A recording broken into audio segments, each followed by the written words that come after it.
história dessa Inês tão linda. Olá!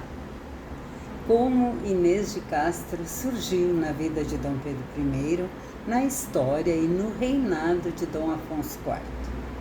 Na época, o governo do rei Afonso IV foi um governo conturbado e marcado não só por conflitos, mas pela peste negra que espalhou-se por toda a Europa, na Baixa Idade Média. E a fim, então, de cessar esses conflitos entre Espanha e Portugal, os dois reinos assinaram um acordo de paz em Sevilha, em que foi decidido o casamento entre o filho de Afonso IV, Dom Pedro I, e de uma nobre castelhana, Dona Constança Manuel, de família influente na corte espanhola. E esse acordo, então, selou os frágeis laços políticos entre Portugal e Espanha. E Dom Pedro, então, casou-se com Dona Constança Manuel. Era filha, então, do poderoso príncipe castelhano Dom João Manuel e de Dona Beatriz de Saboia. O casamento foi realizado por procuração em Évora, em 1336. Ocorre que o rei de Castela, Dom Afonso XI, que era primo de Dom Pedro I, não permitiu que a noiva saísse do reino, em razão desses conflitos entre Portugal e Espanha que não haviam ainda acabado. E somente após a celebração do Acordo de Paz em Sevilha, em 1339, é que a cerimônia do casamento realizou-se em Lisboa, em 1340, depois de 4 anos de luta com Castela. Portanto, então, instalada na corte portuguesa, Dona Constança Manuel convidou para ser sua dama de companhia uma donzela, Inês Pires de Castro. E conforme as referências, Inês nasceu na Galiza, no norte de Portugal, em Monforte de Lemos, província de Lugo, em 1325.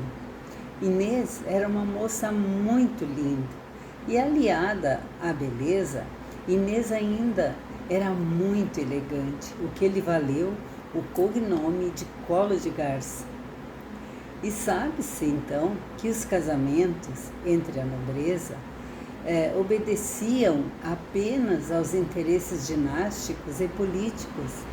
Os casamentos eram contratados entre os pais dos jovens e muitas vezes ainda esses jovens eram menores de idade, não se conheciam e não se amavam, né?